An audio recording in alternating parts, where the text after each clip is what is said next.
another episode of the Japan Experts Podcast. I'm your host, Miyuki Seguchi. I hope you're having the most wonderful week. You may be thinking, finding accommodation is one of the most time-consuming and confusing parts of planning a trip to Japan. Where should you stay?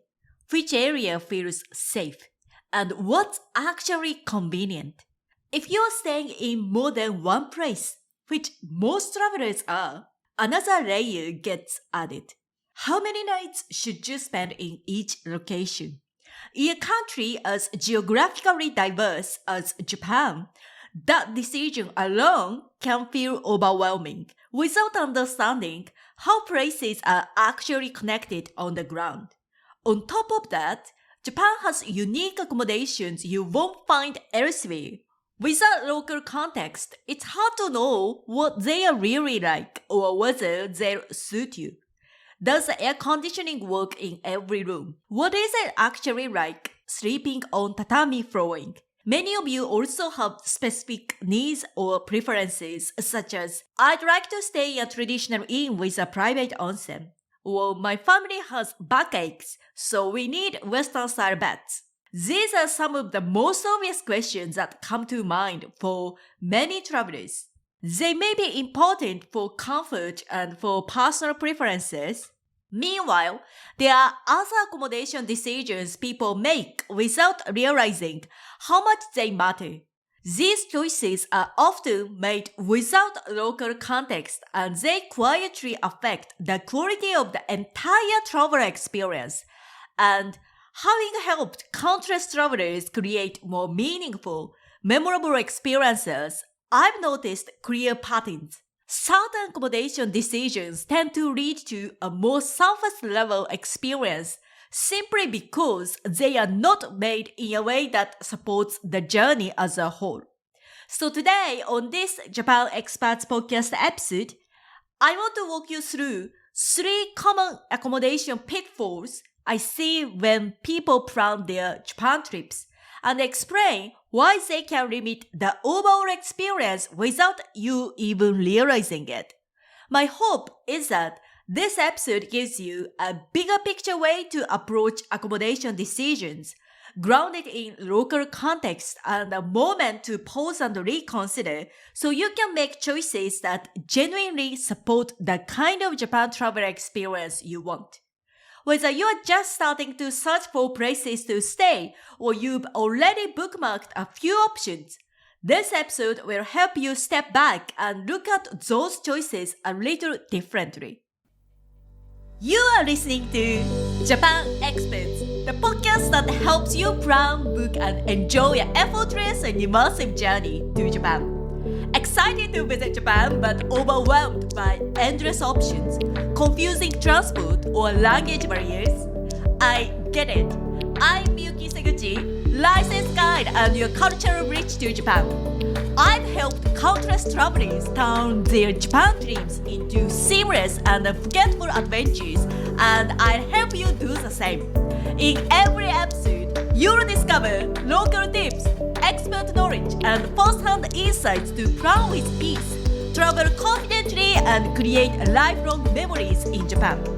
Ready to do this, Cassie? Let's dive in. Let's get stuck in. The first pitfall I want to talk about is choosing to stay only in major cities. When I speak with travelers planning a trip to Japan, I often hear something like this. I've got a plan. We'll stay in Tokyo, Kyoto, and Osaka, and we'll just take day trips from there. Many travelers make this choice because they believe staying longer in major cities keeps their plans flexible. The thinking is, I'll decide where to go once I arrive. That will give me more freedom. But in practice, leaving decisions to the last minute doesn't create more freedom. It often limits it. One of my clients shared this after returning from Japan. He said, if there's one thing I'd do differently, it would be mapping out the details of the whole trip from the start. I only planned half of it, and that saved me so much time and energy. On top of that, staying only in cities comes with a few hidden trade-offs that are not always obvious without local context. First, crowds and congestion. Major cities like Tokyo and Kyoto are already busy, and the places that are easy to visit as day trips, such as Nara or Kamakura, are just as crowded because everyone else has the same idea. So instead of feeling like you are exploring beyond the cities, you are often moving between different crowded areas just in slightly different settings. Second, higher costs. More than 70% of accommodation booked by international visitors is concentrated in just a handful of major urban areas. Strong demand naturally pushes prices up.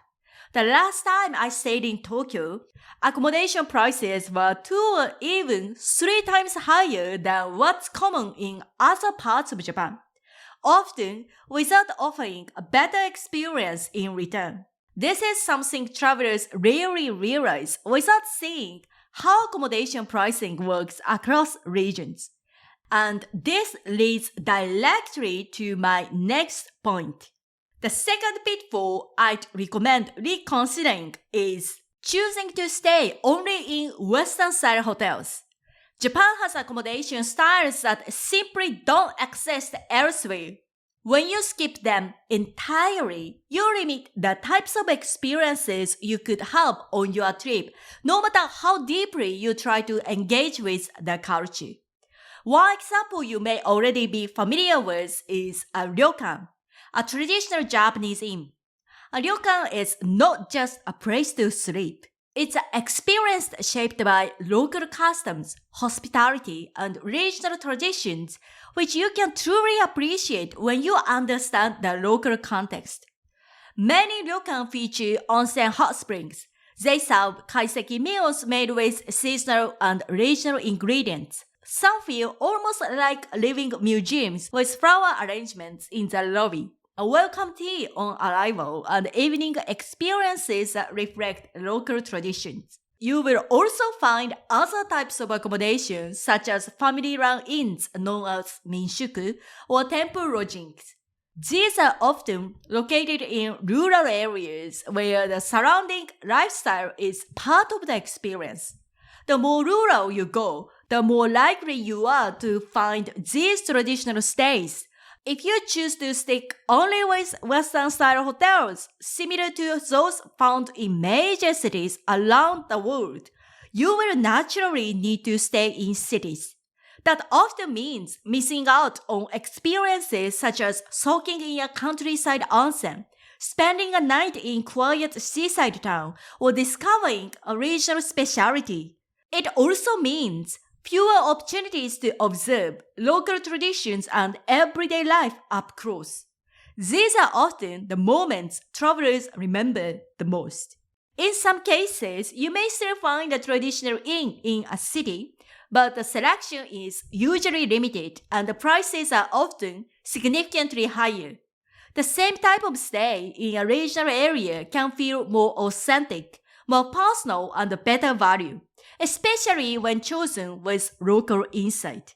The third pitfall I see is focusing too narrowly on specific choices without fully understanding what other options exist or what is truly valued in a local context.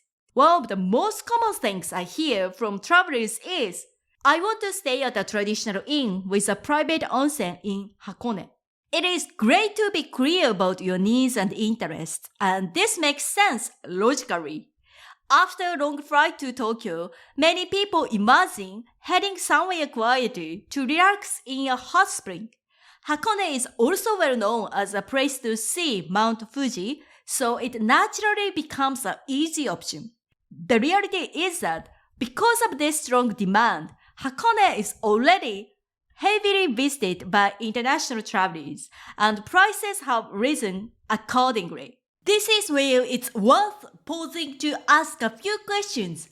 Does it have to be Hakone? Does it really have to be a ryokan? And does it have to be a private onsen? I completely understand the desire to experience everything in one place for the sake of efficiency.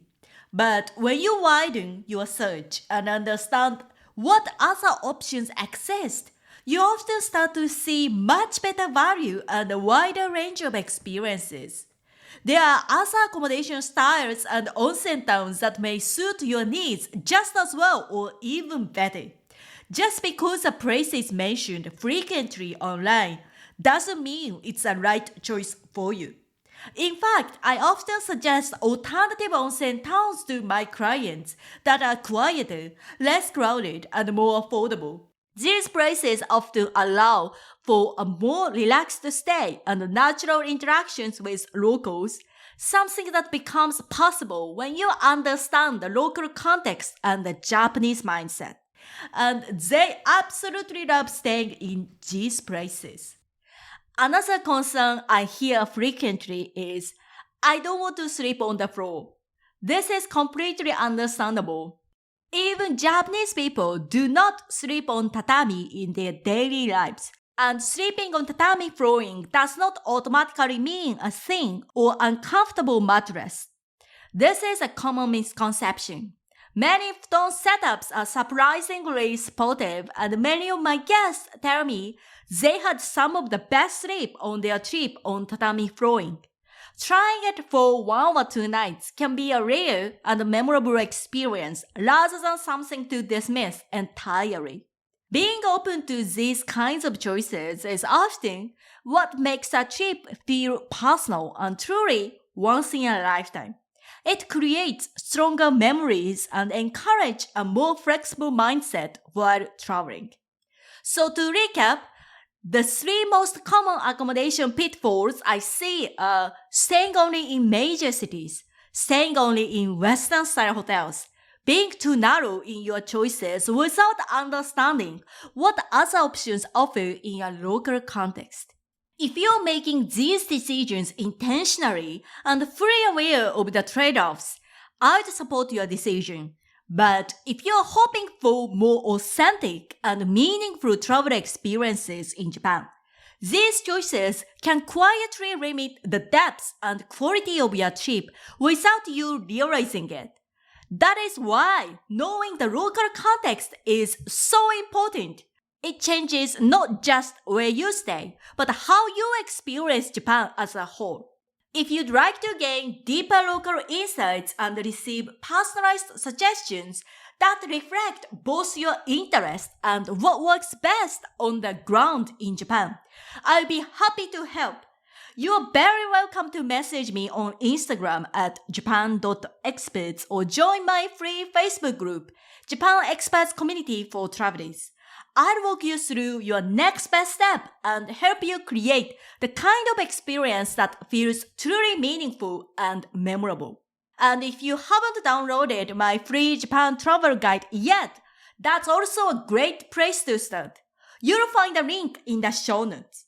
That's it for today. Thanks so much for joining me. I can't wait to share more Japan travel insights with you in the next episode. Until then, I hope you have the most amazing week. Let's craft your dream Japan trip together. Head over to Instagram at japan.experts and DM me Japan. I'll personally share expert insights and recommendations to help you plan with ease and feel confident about your trip, so you can make unforgettable lifelong memories in Japan. Not on Instagram? No worries. Join the Japan Experts community on Facebook, where I share exclusive travel tips and answer your questions, or grab one of my free Japan travel guides. All the links are in the show notes. I can't wait to connect with you soon.